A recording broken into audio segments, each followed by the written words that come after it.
Hello everyone, मैं अमरजीत सागर आप सभी को स्वागत करता हूं अपने यूट्यूब चैनल क्वेश्चन एक्सप्रेस में। साथियों, क्वेश्चन शुरू करने से पहले मैं आप सभी से आग्रह करूंगा कि आप मेरे चैनल पर नए हैं तो इसे लाइक और सब्सक्राइब कर दें। चलिए शुरू करते हैं। पहला क्वेश्चन है, भारत में बॉक्साइट का सर्वाधिक उत्पादन किस राज्य के द्वारा की जाती है? बताएंगे, भारत में बॉक्साइट की सर्वाधिक उत्पादकता किस राज्य में होती है? झारखंड, छत्तीसगढ़, राजस्थान या उड़ीसा? साथियों, इसका आंसर हो जाएगा डी नंबर, उड़ीसा में होती है। बात हो रही है उड़ीसा की, तो उड़ीसा का मुख्यमंत्री हैं नवीन पटनायक। याद रखेंगे, नवीन पटनायक। और वहाँ के राज्यपाल हैं गणेशी लाल। याद रखेंगे, गणेशी लाल हैं। साथियों, झारखंड के मुख्यमंत्री हेमंत सोरेन हैं और छत्तीसगढ़ के मुख्यमंत्री भूपेश बघेल हैं। राजस्थान के मुख्यमंत्री और अशोक गहलोत हैं। साथियों, झारखंड के जो राज्यपाल हैं द्रौपदी मुर्मू हैं, छत्तीसगढ़ के अनुसुईया उइके हैं और राजस्थान के कलराज मिश्र। याद रखेंगे, वेरी इंपॉर्टेंट क्वेश्चन है। चलिए आगे बढ़ते हैं 2 नंबर क्वेश्चन की ओर। और 2 नंबर क्वेश्चन कहता है, अंतर्राष्ट्रीय खगोलीय संघ का मुख्यालय निम्नलिखित में से कहाँ स्थित है? बताएंगे, अंतर्राष्ट्रीय खगोलीय संघ का मुख्यालय कहाँ पर स्थित है?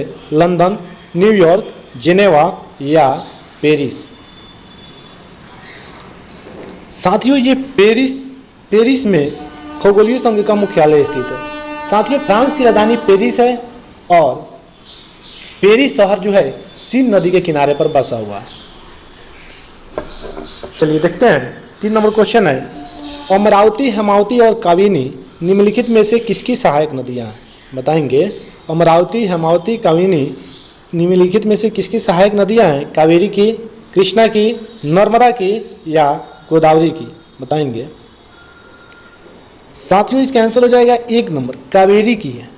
साथियों, कावेरी जो है, कावेरी पर शिव समुद्रम जलप्रपात स्थित है। यह कर्नाटक राज्य में बनाया गया है। याद रखेंगे। और गोदावरी जो है, ये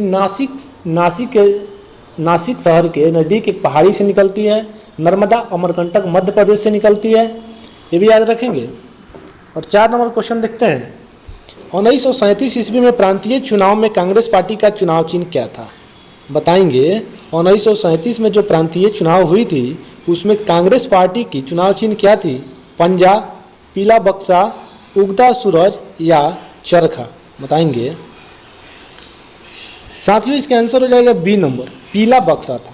साथियों, प्रांतीय चुनाव के समय 8 प्रांतों में कांग्रेस ने अपना सत्ता स्थापित किया था और 1939 ईस्वी में कांग्रेस की अध्यक्षता सुभाष चंद्र बोस ने छोड़ दी थी। साथियों, ये कारण था कि वहाँ पे द्वितीय विश्व युद्ध में सभी को प्रेरित किया गया ब्रिटेन की तरफ से कि नहीं, आपको द्वितीय विश्व युद्ध में शामिल होना है। इसलिए इन्होंने कांग्रेस की अध्यक्षता को छोड़ी, कांग्रेस ने इसका विरोध किया और 1939 ईस्वी में ही सुभाष चंद्र बोस के द्वारा फॉरवर्ड ब्लॉक की स्थापना की गई थी। याद रखेंगे। चलिए देखते हैं, डाफला और सिंगफो जनजाति किस प्रदेश में पाई जाती है? 5 नंबर क्वेश्चन है, डाफला और सिंगफो जनजाति किस प्रदेश में पाई जाती है? मणिपुर, नागालैंड, अरुणाचल प्रदेश या असम? बताएंगे। साथियों, इसका आंसर हो जाएगा सी नंबर, अरुणाचल प्रदेश। साथियों, बात हो रही है अरुणाचल प्रदेश की, तो अरुणाचल प्रदेश के मुख्यमंत्री हैं पेमा खांडू। याद रखेंगे। और मणिपुर के मुख्यमंत्री हैं एन बीरेन सिंह। नागालैंड का है नेफ्यू रियो और असम के मुख्यमंत्री हैं हेमंत बिस्वा। याद रखेंगे। चलिए देखते हैं 6 नंबर क्वेश्चन, बड़ा ही लाजवाब क्वेश्चन है। कह रहा है, पायरिया नामक बीमारी निम्नलिखित में से किससे संबंधित है? बताएंगे, पायरिया नामक बीमारी किससे संबंधित है? नाक, दिल, मसूड़ों या फेफड़े से? बताएंगे, पायरिया नामक बीमारी किससे संबंधित है? तो साथियों, इसका आंसर हो जाएगा सी नंबर, मसूड़ों से। साथियों, पायरिया जो होता है विटामिन सी की कमी से होने वाला रोग है। इससे दांतों से खून आने लगता है, मसूड़ों से खून आने लगता है। इसका प्रमुख स्रोत आंवला है। आंवला खाने से विटामिन सी की कमी को पूरा किया जा सकता है। याद रखेंगे। चलिए देखते हैं 7 नंबर क्वेश्चन। 7 नंबर क्वेश्चन कह रहा है, निम्नलिखित में से कौन सा जंतु श्वसन तो करता है परंतु श्वसन अंग नहीं होता है? बताएंगे क्या कहलाता है? कॉकरोच, मेढक, केचुआ या उपयुक्त में से कोई नहीं? बताएंगे कौन ऐसा जंतु है जो श्वसन तो करता है परंतु उसके पास श्वसन अंग ही नहीं होता है, उसे क्या कहते हैं या क्या कहलाता है? तो साथियों इसका आंसर हो जाएगा सी नंबर, केचुआ जो है उसके अंदर श्वसन अंग नहीं होते। साथियों केचुआ जो है एनिलिडा वर्ग समूह के अंतर्गत आता है। एनिलिडा में 3 जीव आते हैं, केचुआ, जोंक और नेरिस, ये एनिलिडा समूह के सदस्य हैं। चलिए 8 नंबर क्वेश्चन देखते हैं। अकबर ने किसे कविराज की उपाधि से अलंकृत किया था? बताएंगे अकबर ने किसे कविराज की उपाधि से अलंकृत किया था? अबुल फजल, फैजी, बीरबल या अब्दुल रहीम खान खाना को? बताएंगे। साथियों इसका आंसर हो जाएगा सी नंबर, बीरबल को। साथियों अकबर का जन्म 1542 ईस्वी में हुआ था। अकबर जो था यह हुमायूं का पुत्र था। इसकी माँ का नाम अर्जुमंद बानो बेगम था। इसके द्वारा प्रमुख लड़े गए युद्ध था पानीपत का द्वितीय युद्ध। साथियों गुजरात विजय के उपलक्ष्य में अकबर ने बुलंद दरवाजा का निर्माण कराया था, ये भी याद रखेंगे। चलिए 9 नंबर देखते हैं। भारत में सर्वोच्च न्यायालय का उद्घाटन कब हुआ था? बताएंगे भारत में सर्वोच्च न्यायालय का उद्घाटन कब हुआ था? 26 जनवरी 1950, 30 जनवरी 1950, 27 जनवरी 1950 या 28 जनवरी 1950? बताएंगे भारत में सर्वोच्च न्यायालय की स्थापना किस वर्ष की गई थी, उद्घाटन किस वर्ष की गई थी? तो साथियों इसका आंसर हो जाएगा डी नंबर, 28 जनवरी 1950 ईस्वी को। साथियों ये उच्चतम न्यायालय की बात करें यानी सर्वोच्च न्यायालय की बात कर रहा है। अगर उच्च न्यायालय की बात करें तो भारत में सबसे पहले 1861 ईस्वी में 3 जगह पे उच्च न्यायालय की स्थापना की गई, मुंबई, मद्रास और कोलकाता में, याद रखेंगे। चलिए 10 नंबर क्वेश्चन देखते हैं। पकदे ताऊत मयूर सिंहासन पर बैठने वाला अंतिम मुगल शासक कौन था? बताएंगे तख्ते ताऊत जो था मयूर सिंहासन उस पर बैठने वाला अंतिम मुगल शासक कौन था? शाह आलम द्वितीय, आलमगीर द्वितीय, बहादुर शाह या मोहम्मद शाह? साथियों इसका आंसर हो जाएगा डी नंबर, मोहम्मद शाह था। साथियों नादिर शाह ने जब आक्रमण किया था तो मयूर सिंहासन को लूट के ले गया था। उसी में कोहिनूर हीरा जो था नादिर शाह ने ही लूटा था। आज भी यह लंदन के, इंग्लैंड के विक्टोरिया म्यूजियम में रखा गया है इसको। चलिए देखते हैं 11 नंबर क्वेश्चन। पुर्तगालियों ने अपनी पहली व्यापारिक कोठी कहाँ खोली थी? बताएंगे पुर्तगालियों ने अपनी पहली व्यापारिक कोठी कहाँ पर खोली थी? पुलिकट, मुसलीपट्टनम, कोचीन या इनमें से कोई नहीं? साथियों इसका आंसर हो जाएगा सी नंबर, कोचीन में। साथियों सबसे पहले ये बात ध्यान लें कि पुर्तगालियों ने भारत पर सबसे पहला आगमन कब किया था? तो 1498 ईस्वी में वास्को डी गामा ने सबसे पहले भारत में आया था, कालीकट पहुंचा था और अपनी व्यापारिक कोठी को कोची में स्थापित किया गया, उसी के द्वारा, उसी सब के द्वारा, पुर्तगालियों के द्वारा। अगर कहे कि ब्रिटिश ईस्ट इंडिया कंपनी कब भारत आई थी तो यह 1600 ईस्वी में भारत आई थी। साथियों अगर कहे कि फ्रांसीसी ईस्ट इंडिया कंपनी की स्थापना किस वर्ष की गई थी तो 1664 ईस्वी में की गई थी, ये भी याद रखेंगे। चलिए देखते हैं 12 नंबर क्वेश्चन है। किस हड़प्पा स्थल में धान की भूसी का सबसे पहले प्रमाण प्राप्त हुआ है? बताएंगे किस हड़प्पा स्थल में धान की भूसी सबसे पहले पता चला है? कालीबंगा, लोथल, रंगपुर या धौलावीरा? साथियों इसका आंसर हो जाएगा सी नंबर, रंगपुर में। साथियों बात हो रही है हड़प्पा सभ्यता की, तो हड़प्पा सभ्यता की खोज की थी दयाराम साहनी ने 1921 ईस्वी में। साथियों हड़प्पा जो है अभी पाकिस्तान प्रांत में स्थित है और बात होती है मोहनजोदाड़ो की, जो सबसे बड़ा स्नानगार के लिए प्रसिद्ध है। वो मोहनजोदड़ो की खोज राखल दास बनर्जी ने 1922 ईस्वी में की थी। साथियों हड़प्पा जो है रावी नदी के किनारे बसा है और सिंधु जो है मोहनजोदड़ो जो है सिंधु नदी के किनारे पर बसा हुआ है। चलिए देखते हैं 13 नंबर क्वेश्चन कहता है वर्ष 2021 में निम्न में से किस स्थान पर कुंभ मेले का आयोजन किया जाएगा? नासिक, प्रयागराज, हरिद्वार या उज्जैन? बताएंगे ये करेंट क्वेश्चन है। वर्ष 2021 में निम्न में से किस स्थान पर कुंभ मेले का आयोजन किया जाएगा?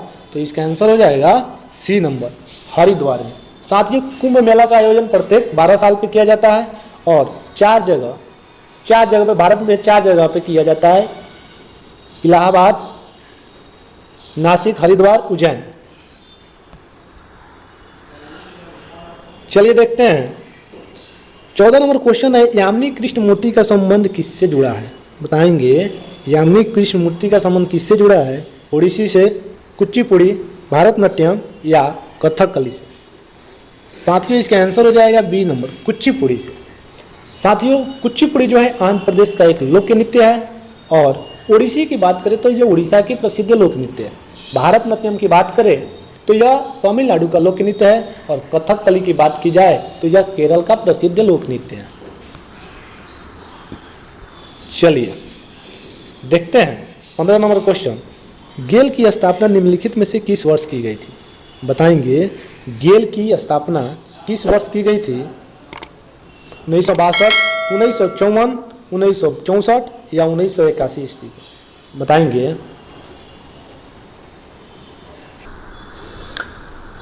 साथियों इसका आंसर हुआ था अगस्त 1984 ईस्वी में। याद रखेंगे 1984 ईस्वी में गलती से लिखा गया है, गलती से लिखा गया है।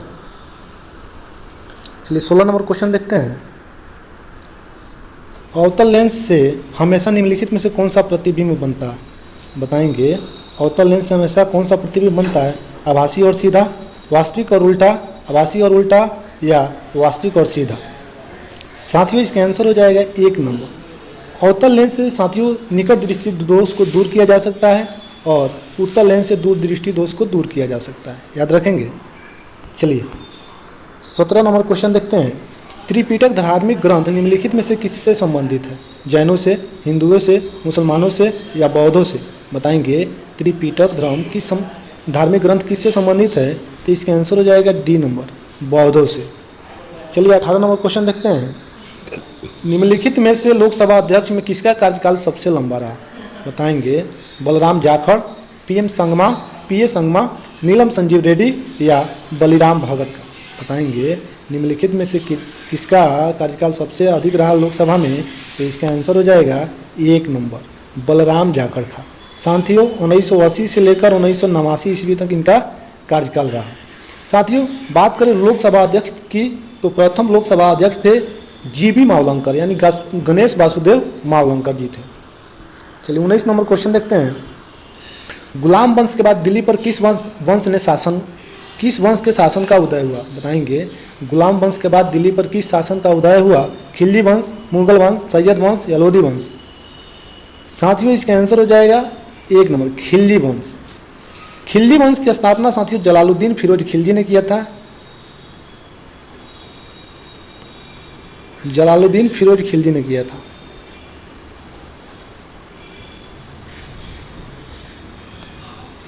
चलिए देखते हैं 20 नंबर क्वेश्चन और लास्ट क्वेश्चन, यूनेस्को द्वारा निम्नलिखित में से किस क्षेत्र में योगदान के लिए कलिंग पुरस्कार दिया जाता है? बताएंगे यूनेस्को द्वारा किस क्षेत्र में योगदान के लिए कलिंग पुरस्कार दिया जाता है? साहित्य, खेलकूद, राजनीति या विज्ञान के क्षेत्र में? बताएंगे साथियों इसका आंसर हो जाएगा बी नंबर, खेलकूद के क्षेत्र में कलिंग पुरस्कार को दिया जाता है। इसकी शुरुआत 1961 ईस्वी को की गई थी। याद रखेंगे ये यूनेस्को द्वारा दिया जाता है। यूनेस्को का मुख्यालय पेरिस में है। याद रखेंगे। साथियों आप सभी को यह वीडियो अच्छा लगा हो, हेल्पफुल लगा हो तो आप मेरे चैनल को लाइक करें, सब्सक्राइब करें तथा अपने साथियों के साथ शेयर करें। साथियों इसी तरह का मॉक टेस्ट मैं डेली लेके आता हूं और आशा करता हूं कि आप सभी को अच्छा लगता होगा।